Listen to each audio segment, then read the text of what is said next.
मैं हमीर देव चौहान बोल रहा हूं। मैं वही हमीर देव हूं जिसने मुगलों को दांतों तले चने चबवा दिए थे। मैं वही पृथ्वीराज चौहान का वंशज हूं जिसने विदेशी आक्रांता मोहम्मद गोरी को 16 बार धूल चटाई थी।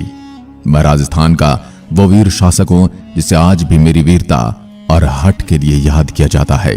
मैं वही हूं जिसने उस समय के तत्कालीन दिल्ली के बादशाह अलाउद्दीन खिलजी को 2 बार हराया और 3 महीने तक जेल में कैद रखा। मैं भी मेरे पूर्वजों के पद चिन्हों पर चला और मेरे जीते जी कभी मुगलों को रणथंभौर पर अधिकार नहीं करने दिया। मैं उस समय का सबसे शक्तिशाली शासक रहा। आप मेरे भुजबल का इस बात से अंदाजा लगा सकते हैं कि मैं किसी भी मदमस्त हाथी के सर पर एक बार में उसका सर धड़ से अलग करने की क्षमता रखता था। मैं वही हमीर देव हूं जिसकी वीरता पर राजस्थान में सबसे ज्यादा ग्रंथ लिखे गए। मैंने मेरे जीवन में कुल 17 युद्ध लड़े, जिसमें से मुझे 16 युद्धों में सफलता प्राप्त हुई। सिंह सुवन सतपुरुष वचन कदली फल एक बार, तिरिया तेल हमीर हट चढ़े न दूजी बार। अर्थात सिंह एक ही बार संतान को जन्म देता है। सज्जन लोग बात को एक ही बार कहते हैं। केला एक ही बार फलता है।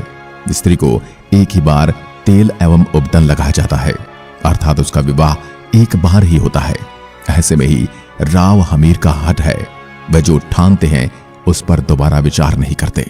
मेरा जन्म 7 जुलाई 1272 को राजस्थान के प्रसिद्ध वीर सपूत पृथ्वीराज चौहान के वंश में हुआ था।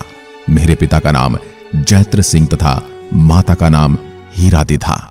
अब आपके मन में यह ख्याल भी रहा होगा कि पृथ्वीराज तो अजमेर और दिल्ली के राजा थे, तो मैं रणथंभौर में पैदा हुआ और पृथ्वीराज का वंशज कैसे हो सकता हूं।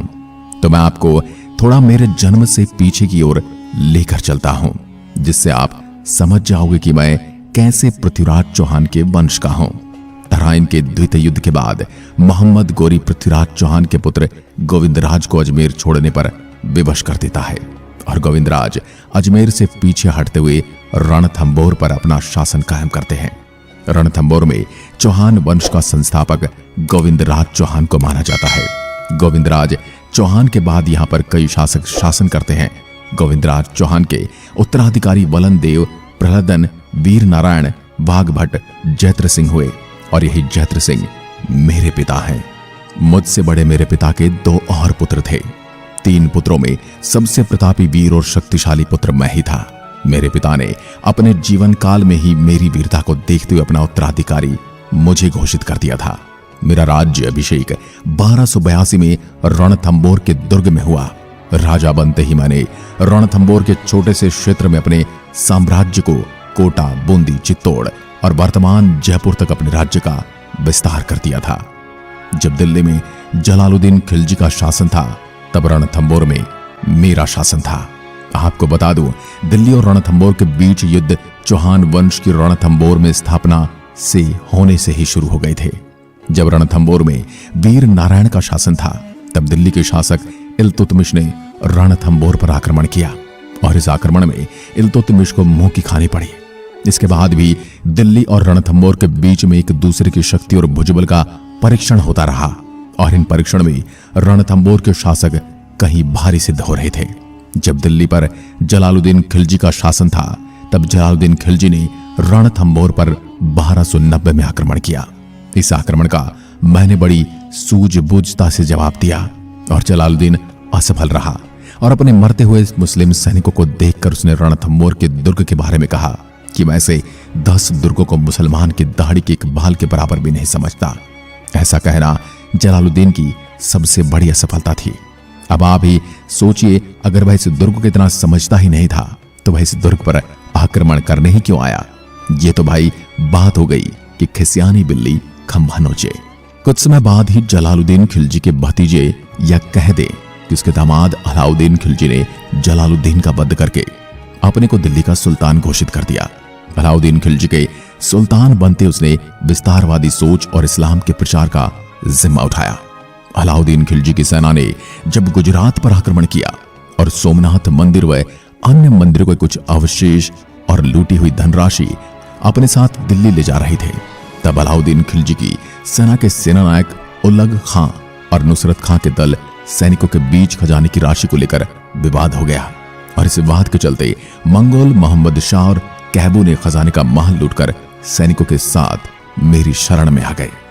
जब दिल्ली के शासक अलाउद्दीन खिलजी को यह सूचना मिली कि मंगोल मोहम्मद शाह और कहबू खजाने को लूटकर रणथंबोर के शासक हमीरदेव चौहान के यहाँ शरण ले रखी है, तो अलाउद्दीन ने मुझे अपने दुश्मनों को लौटाने के लिए कहा, परंतु मैं शरणागत की रक्षा करना और अपना वचन और धर्म समझता था, इसलिए मैंने साफ तौर पर मना कर दिया और यही मेरे और अलाउद्दीन के बीच संघर्ष का कारण बना।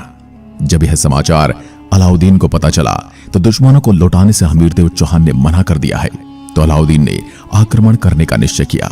अलाउद्दीन खिलजी ने अपने सेनानायक उलग खां और नुसरत खां को आक्रमण करने के लिए भेजा। अलाउद्दीन की सेना ने बनास की घाटी में अपना बसेरा डाला। जब इस बात की सूचना मुझे लगी तो मैंने दो सेनापति भीम सिंह और धर्म सिंह को तुर्क सेना का दमन करने के लिए भेजा। दोनों सेनाओं का आमना सामना हिंदुवाट घाटी में हुआ। इस आक्रमण में मेरी सेना ने मुस्लिम सैनिकों के छक्के छुड़ा दिए। मुस्लिम सैनिक तितर बितर होकर इधर उधर भागने लगे। मुस्लिम सैनिकों ने भागकर अपनी जान बचाई और इस युद्ध में मेरी सेना विजयी हुई और तुर्की सेना के खजाने को लूट लिया गया और तुर्क सेना को भागने पर विवश कर दिया गया। धर्म सिंह खजाने को लेकर वापस रणथंबर की ओर बढ़ रहे थे, परंतु दुर्भाग्यवश भीमसेन का सामना फिर से तुर्क सेना से हुआ, जिसमें भीम सिंह लड़ते लड़ते वीरगति को प्राप्त हो गए। धर्म सिंह लूटा हुआ खजाना लेकर जब रणथंबोर दुर्ग पहुंचे और मुझे इस बात का पता चला कि भीम सिंह वीरगति को प्राप्त हो चुके हैं, तब मैंने धर्म सिंह को दोषी मानते हुए उन्हें अपनी सेना से हटा दिया और धर्म सिंह के छोटे भाई भोजराज को धर्म सिंह की जगह नियुक्त कर दिया। और इधर दूसरी तरफ पहले आक्रमण में हार का सामना करने के बाद तुर्की सेना वापस दिल्ली लौटी, तब उसको अलाउद्दीन के समक्ष जलील होना पड़ा। पहली हार के बाद अलाउद्दीन खिलजी ने दूसरी बार फिर आक्रमण करने के लिए अपने सेनानायक उलग खां और नुसरत खां को आक्रमण करने के लिए पुनः भेजा। जब इस बात की सूचना मुझे लगी कि तुर्क सेना दोबारा आक्रमण करने के लिए आ रही है, तो मैंने अपने भाई बीरम चौहान, सेना अध्यक्ष रतिपाल और मंगोल शरणार्थी मोहम्मद शाह को तुर्क सेना का दमन करने के लिए भेजा और इस आक्रमण में मेरे भाई की सेना पुनः विजयी हुई। लगातार दूसरी असफलता के बाद अलाउद्दीन खिलजी गुस्से से तिलमिला उठा था। अलाउद्दीन खिलजी की लगातार हो रही हार और असफलता से परेशान हो गया और उसने पुनः अपने सेनानायक उलग खां और नुसरत खां का एक विशाल सेना के साथ आक्रमण करने के लिए भेजा। जब तक सेना ने दुर्ग पर आक्रमण किया, तब तक मैंने जहान के दुर्ग की सुरक्षा का जिम्मा गुरदास सैनी को दे रखा था, परंतु गुरदास सैनी दुर्ग की रक्षा करने में सफल रहे और इस बार तुर्क सेना जहान के दुर्ग को जीतने में सफल हुई। अब अलाउद्दीन की सेना जहान के दुर्ग को अपने अधिकार में ले चुकी थी। जहान के दुर्ग को रणथंबोर दुर्ग की कुंजी कहा जाता है, अर्थात रणथंबोर पर अधिकार करने के लिए सबसे पहले जहान दुर्ग पर अधिकार करना आवश्यक होता है और रणथंबोर की कुंजी अब तुर्कों के हाथ में थी। अब तुर्क सेना ने जहान के दुर्ग पर अधिकार किया, तब मैं कोटिज्ञा यज्ञ कर रहा था, इसलिए गुरदास सैनी को सहायता देने में मैं स्वयं नहीं जा पाया। जहान के दुर्ग पर अधिकार करने के बाद उलग खां और नुसरत खां ने अपना एक दूत मेरे पास रणथंबोर भेजा और कई शर्तों के साथ अलाउद्दीन की अधीनता स्वीकार करने की बात रखी, परंतु मैं इन सब बातों का स्वीकार करा और युद्ध करने का आह्वान किया। अब अलाउद्दीन खिलजी के सेनानायक उलग खां और नुसरत खां जहान दुर्ग से अपनी सेना लेकर रणथंबोर के दुर्ग को घेर लेते हैं। दुर्ग के अंदर से मेरी सेना ने आग के गोले बरसाने शुरू कर दिए और इस गोला बारूद के आक्रमण से अलाउद्दीन का सेनानायक नुसरत खां मारा गया। नुसरत खां के मरते ही अलाउद्दीन की सेना में खलबली मच गई और सैनिक युद्ध मैदान से भागने लगे। ये तीसरी बार था जब मुस्लिम सैनिक अपनी जान बचाकर भाग रहे थे। खबर दिल्ली तक पहुंच चुकी थी कि हमीरदेव चौहान ने दुर्ग से गोला बारूद बरसाने शुरू किए और इस आक्रमण में सेनानायक नुसरत खां मारा गया। ये खबर सुनते ही अलाउद्दीन ने एक विशाल सेना को लेकर रणथंबोर के दुर्ग को मजबूती के साथ घेर लिया। 1 वर्ष की घेराबंदी के बावजूद अलाउद्दीन खिलजी असफल रहा और दूसरी तरफ मेरे शूरवीर साथी दुर्ग के अंदर से शत्रु को जवाब दे रहे थे। इधर अलाउद्दीन 1 वर्ष से भी अधिक रणथंबोर दुर्ग को घेर कर बैठा रहा, जिसका फायदा अवध और अन्य रियासतों के राजाओं ने उठाया। उन्होंने अपनी स्थिति और ज्यादा मजबूत कर ली। अब अलाउद्दीन खिलजी को दिल्ली में तख्ता पलट की खबर भी सुनने को मिल रही थी। ऐसी खबरों से अलाउद्दीन विचलित हो उठा और उसने निश्चय किया कि वो मुझसे संधि करेगा। दुर्ग में एक खबर पहुंचती है कि अलाउद्दीन खिलजी संधि करना चाहता है, तो मैंने अपने सेनानायक रतिपाल को संधि के लिए अलाउद्दीन खिलजी के पास भेजा। और इधर खिलजी सेनानायक को अपने साथ मिला लेता है और वचन देता है कि अगर रणथंबोर दुर्ग पर मेरा अधिकार हो जाता है तो मैं आपको अर्थात रतिपाल को रणथंबोर का राजा बना दूंगा। सब सुनते ही रतिपाल का ईमान जवाब देना शुरू होता है और वह राज के लिए अपने राजा से गद्दारी करने का अलाउद्दीन को वचन देता है। रतिपाल दुर्ग के अंदर मौजूद रणमल को अपनी ओर मिला लेता है और अब अगली सुबह अलाउद्दीन की सेना दुर्ग पर आक्रमण करती है। तब रणमल और रतिपाल के सैनिक दल अलाउद्दीन की सेना पर आक्रमण नहीं करते हैं और उनको दुर्ग के अंदर घुसने में मदद करते हैं। जब इस बात की सूचना मुझ तक पहुंची तब तक बड़ी संख्या में तुर्क सेना दुर्ग में प्रवेश कर चुकी थी। तब मैंने और मेरी सेना ने केसरिया करने का निर्णय लिया और अपनी सेना को आदेश दिया कि दुर्ग के दरवाजे खोल दिए जाएं। दुर्ग के दरवाजे खुलते ही मेरी सेना ने अलाउद्दीन की सेना पर खतरनाक तरीके से आक्रमण आरंभ कर दिया। इस आक्रमण में तुर्क सेना युद्ध मैदान से भाग खड़ी हुई और भागती हुई तुर्क सेना पर राजपूतों की सेना हावी होती दिख रही थी और चौहानों की सेना ने उनके झंडों को उनसे छीनकर हवा में उड़ाने लगे। उधर दूसरी तरफ दुर्ग में मौजूद महिलाएं इस युद्ध को देख रही थी।